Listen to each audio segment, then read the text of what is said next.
Isosceles triangle हम लोग continue कर रहे हैं, ठीक है।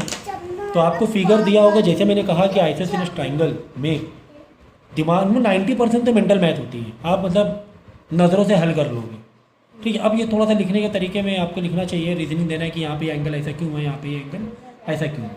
तो हमें पता क्या करना है, हमें पता करना है, हमें बोलना है, हमें शो करना है BC इक्वल टू CD। कभी भी लाइन इक्वल शो करनी है और एंगल से दिया हुआ है तो इसका मतलब इनडायरेक्टली हमें एंगल ही इक्वल शो करना है। अगर लाइन इक्वल दी है कहीं ना कहीं से एंगल से रिलेटेड है क्वेश्चन, तो इसे BC इक्वल CD दिखाना मतलब हमें एंगल इक्वल शो करना है। तो BC का अपोजिट एंगल कौन सा है, ये वाला एंगल है, BC का अपोजिट एंगल D है। तो एंगल D हमें दिखाना है किसके, CD का अपोजिट एंगल कौन सा है, B है, तो एंगल B के बराबर दिखाना है। कुल मिला के D और B ये दोनों इक्वल दिखाना है। अगर ये दोनों इक्वल हो गए तो मतलब BC और DC भी इक्वल हो जाएगी। तो ये मैंने पिछली बार में सिखाया है ये, ठीक है। तो काफ़ी इजी है। इजी ऐसे है, जैसे मैंने कहा मेंटल मैथ बहुत होती है, जहाँ पर आपको दिया है ना गिवन इन्फॉर्मेशन, वो बहुत ज़रूरी होता है। इन्फॉर्मेशन कहाँ गिवन थी, यहाँ पे देखो एंगल गिवन थे, यहीं पे आ जाओ, ट्राइंगल को पकड़ना सीखो। इसमें कितने ट्राइंगल हैं, 1 2 बड़ा वाला 3, ट्राइंगल को पकड़ना सीखो। तो यहाँ पे यार ये 2 एंगल दिए, मतलब समझ में आ रहा है इस ट्राइंगल की इन्फॉर्मेशन लग रही है मुझे, क्योंकि 18 सिर्फ इतना सा दिया हुआ है, 18 सिर्फ इतना सा दिया हुआ है। तो 48 18 से हमें ये वाला एंगल मिल जाएगा। या फिर अगर हमें यहाँ पर जाना है तो डायरेक्ट आप क्या करना है, ये ट्राइंगल का एक्सटर्नल हो रहा है ना, ये देखो ये ट्राइंगल है, ट्राइंगल का एक्सटर्नल D हो रहा है, तो अंदर का अपोजिट वाले दोनों का सम जो होता है वो एक्सटर्नल एंगल के बराबर होता है। नहीं तो वैसे भी कर सकते हो, इन दोनों का प्लस करना, 180 से माइनस करना है, तो ट्राइंगल का तीसरा वाला एंगल निकालना आता ही आपको, ये आ जाएगा। अब ये बीच में लाइन है तो लाइन वाला स्ट्रेट लाइन वाला कॉन्सेप्ट लगाना, 180 माइनस करना है, यहाँ बाजू में आ जाओगे। जब यहाँ पर आ जाओगे ये मिल गया आपको, ये आपको मिल जाएगा, तो ये 1 मिल जाएगा। 66 मिल रहा था लास्ट टाइम भी किया था हम लोगों ने, ठीक है, कैलकुलेट कर लेना, 66 मिल जाएगा। अब ये तो मिल गया। अब यहाँ पर आप थोड़ा सा रुक जाओगे, यार ये तो मिल गया, ठीक है। आपको एक और इन्फॉर्मेशन दी थी शायद, हाँ, आपको AB इक्वल टू AC भी दिया हुआ था, आपको AB इक्वल टू AC भी दिया हुआ था। इसका मतलब AB इक्वल टू AC का मतलब है कि ये एंगल और ये बड़ा वाला एंगल आपस में इक्वल है, C वाला पूरा एंगल इस B वाले के इक्वल है। अच्छा ठीक है ना। तो यार अगर बड़ा वाला ट्राइंगल को तुम कंसीडर करो, ये अगर 48 है ना, बड़े वाले ट्राइंगल को कंसीडर करो तो ये 48 है, तो ये वाले x मान लेंगे। तो x plus 48 is equal to 180 है ना। एंगल का टोटल क्या होता है, 180 होता है, ठीक है। एंगल का टोटल 180 का रीजनिंग दिखाने की इतनी ज़रूरत नहीं है, वर्किंग दिखा देना, वर्किंग ये भी दिखा देना आप कि 66 क्यों आया, 48 plus 80 is equal to 66, side में लिख देना एक्सटर्नल एंगल, ठीक है। तो ठीक है, यह आ गया 180, तो ये हो गया 2x और 48 उधर माइनस होगा, 180 माइनस 48 कितना हुआ, 132 होगा।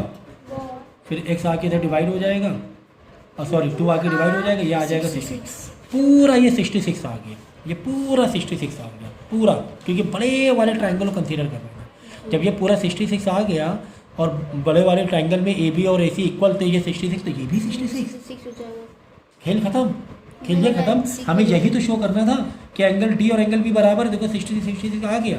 इसका मतलब इनके अपोजिट लाइन भी इक्वल है, B के अपोजिट DC मतलब CD, और इधर D के अपोजिट BC, ये देखो आपस में इक्वल हो गई, हो गया प्रूफ। So easy. और ये वाला मैंने बता दिया था, जो पढ़ा चुका हूँ क्यों दोबारा लाया हुआ, ठीक है। तो ये क्वेश्चन मैंने पिछली बार करा दिया था। अब इसमें देखो, हमें कैलकुलेट x मतलब x निकालना है। तो हमारा कॉन्सेप्ट क्या है, हमारा कॉन्सेप्ट है, एक तो है ट्राइंगल को पकड़ो, नज़रें पक्की रखो, एक ये ट्राइंगल है, एक ये ट्राइंगल, एक बड़ा भी ट्राइंगल, ठीक है, ये नज़रें पक्की रखनी है। दूसरा ये है हमारा अप्रोच कि जो गिवन होती है वहाँ से जाएंगे, गिवन 37 इधर है, वहीं अंदर घुसेंगे, x तक के पहुँचेंगे। देखो कैसे, देखो यहाँ पे देखो डबल डैश है, इस ट्राइंगल टारगेट करो, मतलब ये आइसोसेलेस ट्राइंगल है। अगर ये 37 है तो इस इक्वल, देखो इस इक्वल के अपोजिट ये 30, इसके अपोजिट ये 37, ये गलती ना कर देना, तो ये समझ, ये मालूम होना चाहिए कौन से 2 एंगल इक्वल हो रहे हैं, ठीक है। ये 2 लाइन इक्वल है, तो इसके अपोजिट ये एंगल हुआ, इसके अपोजिट ये एंगल हुआ, ये इक्वल हो गया, ठीक है। हमें देखो x तक जाना है, तो हम जहाँ पे इन्फॉर्मेशन होती है वहाँ से ओपन करके जाते हैं हम, तो ये एंगल मालूम पड़ जाएगा भाई। ट्राइंगल का टोटल 180 होता है, तो 37 प्लस 37 180 से माइनस कर देना। 37 हो गया 74, तो 180 माइनस 74 कर देना। ठीक है, इसकी वर्किंग कैसे दिखानी थोड़ा बहुत अपने बुक के एग्जांपल से देख लेना। ठीक है, तो मैं थोड़ा यहाँ पे रफली दिखा रहा हूँ, आपको कॉन्सेप्ट बता रहा हूँ। तो 180 माइनस 74 कितना हो जाएगा 106। तो भाई ये तो आ गया 106। ओके, यहाँ पर तो आप खुश हो गए, चलो हमने ये तो निकाल लिया, हमें वहाँ तक जाना है, जाएंगे। अब ये 106 से बाजू में आएंगे,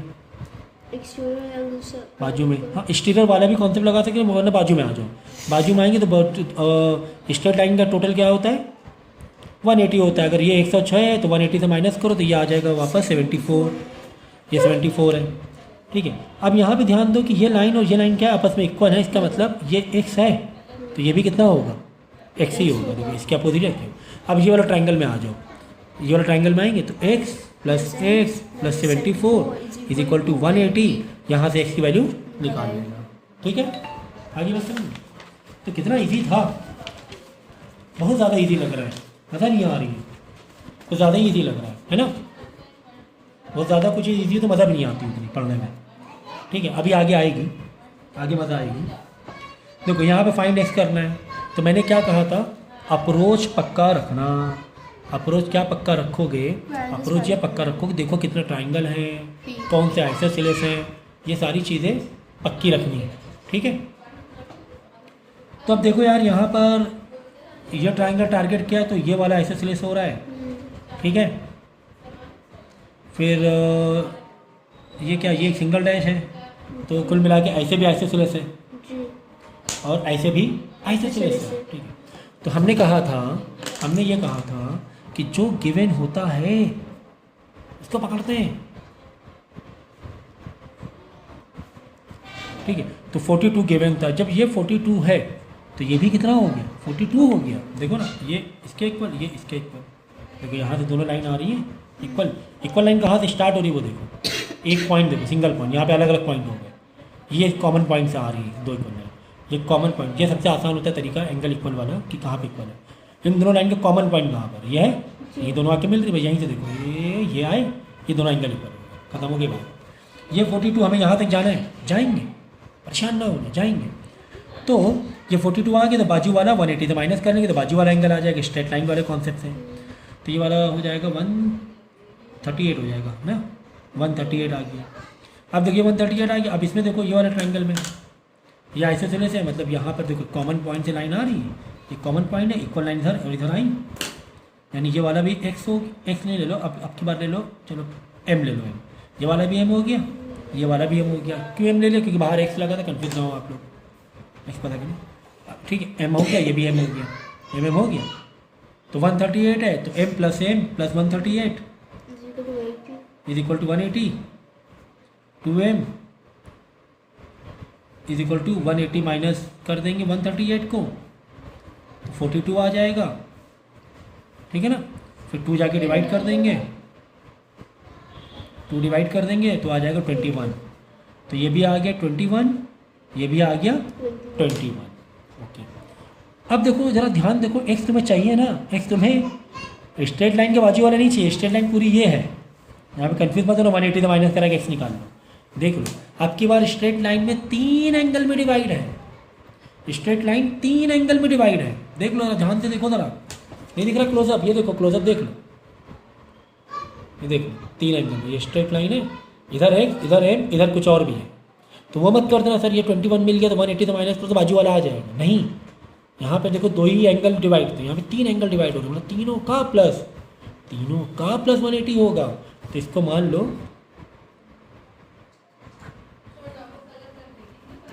इसको मान लो कुछ p मान लो, ठीक है, p मान लो, यानी x plus 21 plus p is equal to 180। देख लो 3 एंगल में डिवाइड है, आई बात समझ में। अप्रोच मेरा कितना अच्छा था, अप्रोच मेरा इतना अच्छा था कि जो गिवन था मैं वहाँ से गया, उधर जंप मारा, फिर उधर जंप मारा, फिर इधर आया, मैं ऐसे गया। तो सर x भी नहीं मालूम, p भी नहीं मालूम, तो सर कैसे निकलेगा। अरे भाई p तुम्हें मालूम है, इस टाइम लो टारगेट करो, 42 प्लस p इक्वल टू 180, यानी 180 से 84 माइनस करो, 42 प्लस 42 84 हुआ, 180 से माइनस कर दो 84 को, कितना नहीं, वो 94 आ जाएगा ना, 96 आ जाएगा, 96, तो ये आ गया 96, ठीक है ना। तो P आ गया 96, तो x प्लस 21 प्लस 96 is equal to 180, x is equal to इन दोनों का प्लस उधर जाके माइनस करा देना, उधर जाके माइनस करा देना, 114 आ जाएगा ये, माइनस 114 117 117, ठीक है, और आंसर आ जाएगा। कितना आसान था, कितना आसान था, सोचो ज़रा सा, मज़ा ही नहीं आ रही है इतना आसान आसान करने में। तो अब देखो ये वाला काफ़ी सारी इन्फॉर्मेशन दी हुई है, नंबर नहीं दिख रहे हैं एंगल के लेकिन दिए हुए। कैसे भाई, ये 90 है सिंबल, भाई ये 90 है, okay sir, okay sir. Isosceles triangle भी बीच में है, ठीक है। LM is equal to MN दिया हुआ था, मतलब ये आइसोसेलेस हो गया। हाँ, एक और दिया हुआ है यहाँ पे, PLN 110 दिया हुआ है, PLN, ये बड़ा सा एंगल 110 दिया है, बड़ा सा एंगल 110 दिया है, ठीक है ना।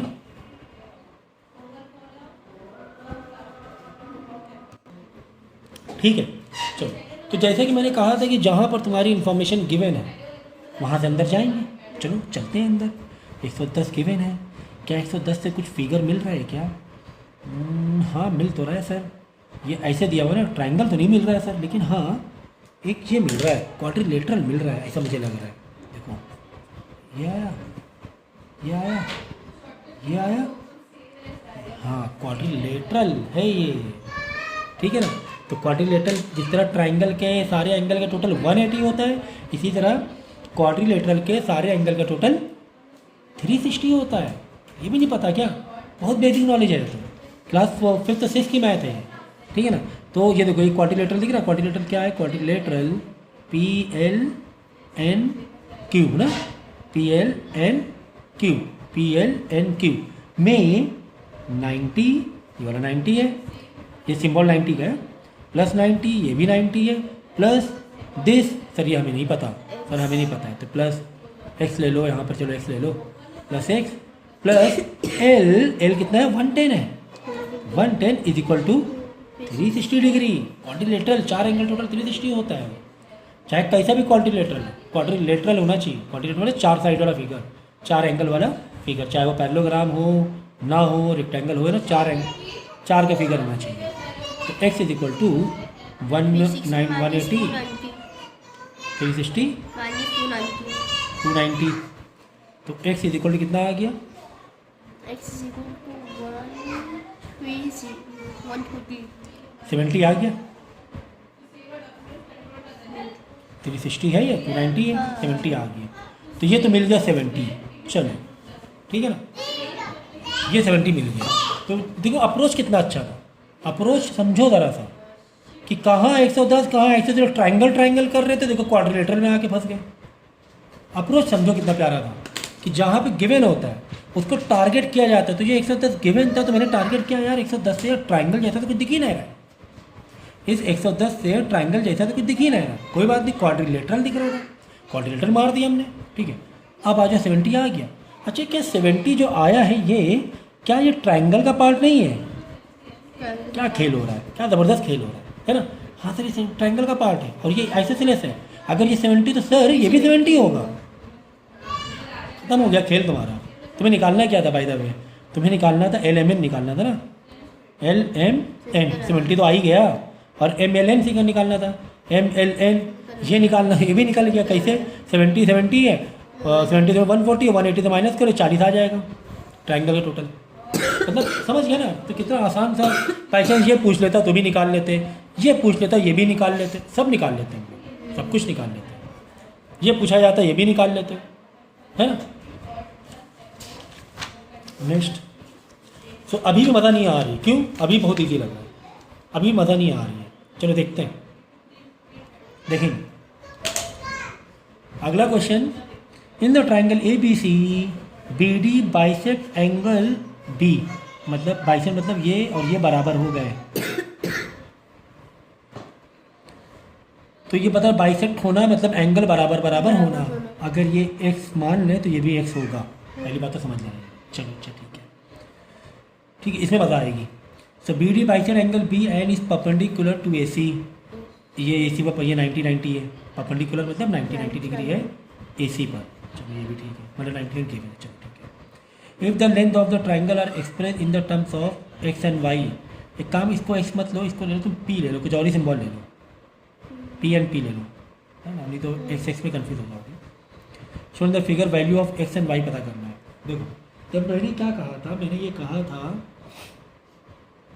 कि अगर साइड से कुछ खेल है तो कुल मिला के तुम्हें एंगल से खेलना पड़ेगा। अगर साइड से कुछ खेल है तो कुल मिला के किससे खेलना पड़ेगा? एंगल से खेलना पड़ेगा। अगर एंगल का कॉन्सेप्ट तुम्हें लग रहा है सही है, अगर एंगल इक्वल आ गए तो दोनों साइड भी आपस में क्या हो सकती हैं? इक्वल हो जाएंगे। ठीक है। तो अब इसमें क्या है कि आपको कहीं पर भी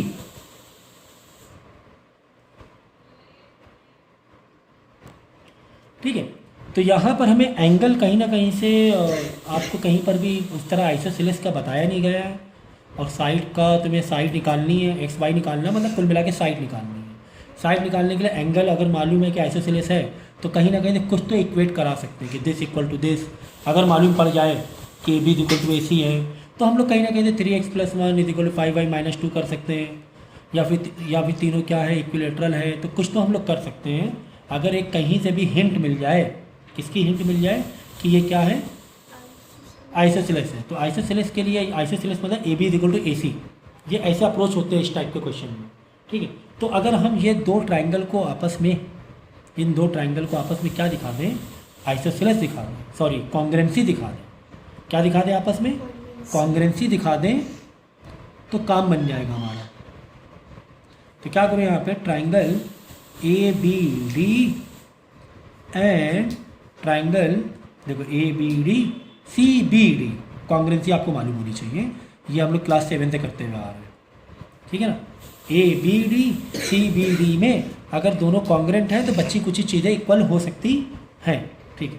तो इन दोनों को हम लोग कॉन्ग्रुएंट दिखाने की कोशिश करेंगे। देखो पहले तो ये 90 है, तो एंगल ADB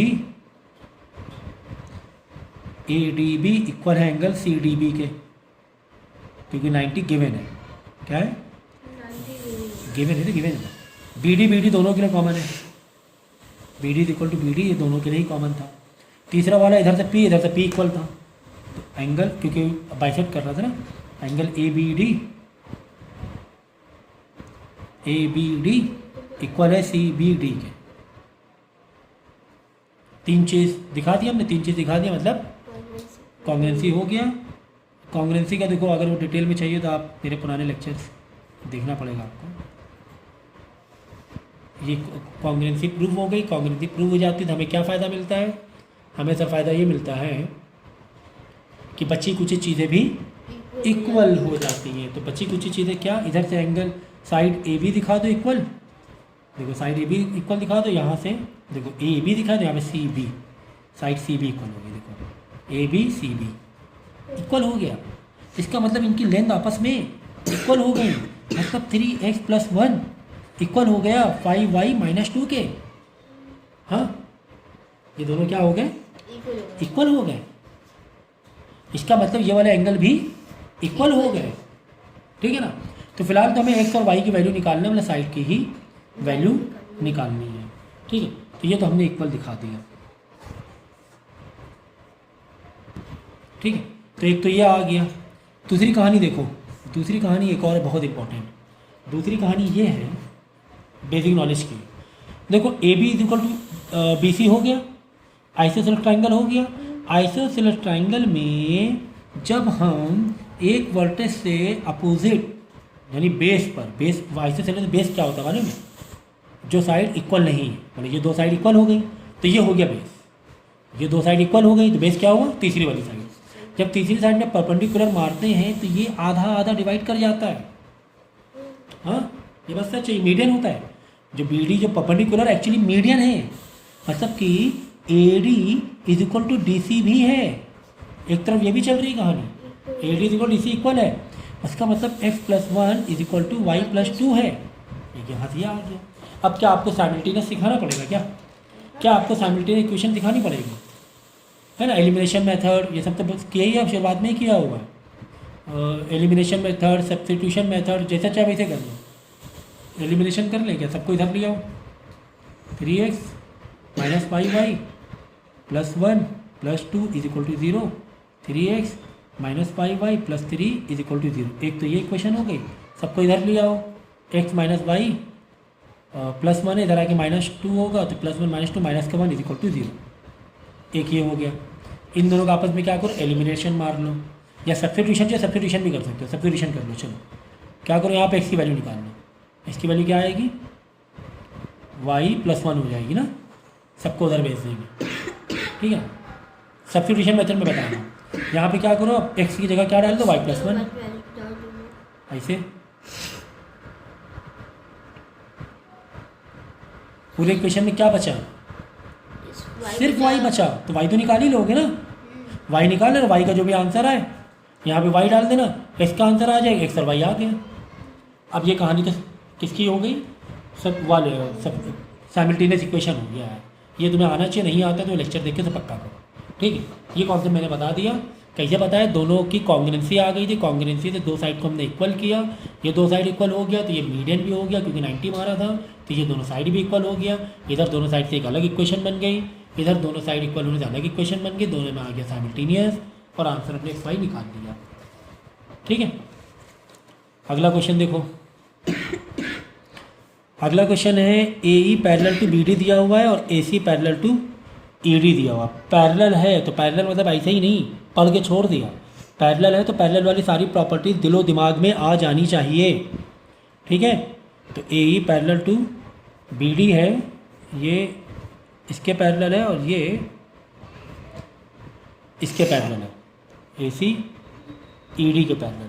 ठीक है, बहुत ही हलवा जैसा लग रहा है। तो हमें कहाँ पे जाना है, हमें क्या क्या निकालना है, ए निकालना है, बी निकालना है, सी निकालना है। भाई पैरेलल प्रॉपर्टीज मारते जाओ। पैरेलल प्रॉपर्टीज मालूम क्या होती है, देखो जैसे मैं इसको यहाँ पे रिक्रिएट कर रहा हूँ। ठीक है, पैरेलल याद रखो। मैं क्या करूँगा, मैं बहुत ही स्लांट लाइन बनाऊँगा, बहुत ही स्लांट बनाया वो स्लांट लाइन। ये पैरेलल बनाया, थोड़ी टेढ़ी हो गई, अवॉइड कर देना। तो जो एंगल बड़े होते हैं पूरे इसमें जो भी बड़े एंगल दिख रहे हैं वो उसके इक्वल हो जाते हैं। ये बड़ा दिख रहा है, ये बड़ा दिखा, ये बड़ा दिखा सर इधर ही बड़ा दिखा, और कितने बड़े एंगल सर, यहाँ भी बड़ा एंगल दिख रहा है सर, यहाँ भी बड़ा एंगल दिख रहा है, सब इक्वल हो गया आपस में, खत्म खेल। ठीक इसी तरह जहाँ जहाँ तुम्हें छोटे एंगल दिख रहे हैं वो सब आपस में इक्वल हो जाएंगे। सर यहाँ पे छोटा सा एंगल दिखा, सर यहाँ पे छोटा एंगल दिखा, सर यहाँ पे छोटा दिखा, यहाँ पे दिखा, यहाँ पे दिखा, सब इक्वल हो गया आपस में। ये कहानी पैरेलल और ट्रांसवर्स की। ठीक है ना, देख लो फिर से, मैंने स्लाइड लाइन बनाई, बहुत स्लाइड लाइन बनाई, देखा ना। ये देखो ये बड़ा बड़ा दिख रहा है ना, बड़ा सा, दो लाइन फैली भी दिख रही है। तो जहाँ बड़ा दिखेगा पूरे फिगर, अगर ये दोनों पैरेलल हैं तो सब इक्वल आपस में। ये बड़ा दिखा, ये भी बड़ा दिख रहा है सर, ये इसके इक्वल। ठीक है ना सर, ये बड़ा दिख रहा है, ये इसके इक्वल। सर यहाँ भी बड़ा दिख रहा है, ये इसके इक्वल। बताएंगे रीजनिंग बताएंगे। और कुछ बड़ा दिख रहा है एंगल, नहीं दिख रहा। अब छोटे छोटे दिख रहे हैं, छोटा एंगल छोटे के बराबर, सर ये इसके बराबर हो गया, सर ये इसके बराबर हो गया, सर ये इसके बराबर, सर ये इसके बराबर हो गया, बराबर होगा सब आपस में, सब आपस में बराबर। तो ये जो ऐसे ऐसे इक्वल दिख रहा है बड़ा बड़ा, ये बोलते हैं करस्पॉन्डिंग। ये जो दिख रहा है छोटा छोटा इक्वल ऐसे एक लाइन पे, ठीक है ना, ये भी करस्पॉन्डिंग बोलते हैं। ऐसे जो इक्वल हो रहे हैं आपस में इसको बोलते हैं वर्टिकल अपोजिट। ये आपस में इक्वल हो रहे हैं, इसको वर्टिकल। ये चैप्टर भाई मेरा देख रहे हैं, बहुत अच्छे से मैंने समझाया हुआ है, ये बेस देख रहे हैं। तो आ जाओ भाई मैदान में। देखो ये 58 है तो ये भी 58 हो जाएगा, वर्टिकल अपोजिट एंगल। ठीक है, ये 58 है तो ये वाला जम मार के, क्योंकि पैरेलल है ना, करस्पॉन्डिंग मैंने कहा था ना, ये है तो इसका अपोजिट छोड़ के उसके बाजू वाला ये आपस में इक्वल हो गया। इसी ये तो इधर ये इक्वल हो जाएगा। ये भी 58 आ गया, हाँ एक मिनट, ठीक है ना, 58 हो गया। ये 58 है तो ये भी 58 हो जाएगा, पैरेलल है ना, ये भी 58 हो जाएगा। तुम क्या करो, इसी फिगर को थोड़ा ज़्यादा क्रॉस में बनाओ, ऐसे करके सब समझ में आएगा, बड़े छोटे एंगल समझ में आ जाएगा। देखो तुम्हारा ये 58 था, जहाँ छोटे एंगल दिखे मार दो 58 है ना, कितनी मज़ा आ रही है। 58 इधर भी, 58 इधर भी। ये लाइन अलग है भाई, ये पैरेलल नहीं है, इसको ना तुम ले लेना बीच में, हाँ फंस जाओगे बहुत बुरी तरीके से। ये पैरेलल था, ये और ये पैरेलल था, तो काफ़ी सारी चीज़ें 58 में आ गई। तो कुल मिला के 58 मिल गया, हाँ सर 58 मिल गया। अच्छा A B is equal to A C था, हाँ ये 58 मिला तो ये भी तो 58 हुआ। ये भाई आइसोसेलेस है, A B is equal to A C, ये 58 तो ये भी 58, तो ये मिला कि नहीं मिला है? कर देना यार, ये बहुत हलवा है, बहुत हलवा है। कितने बचे हैं? अब ये कर देना बाकी।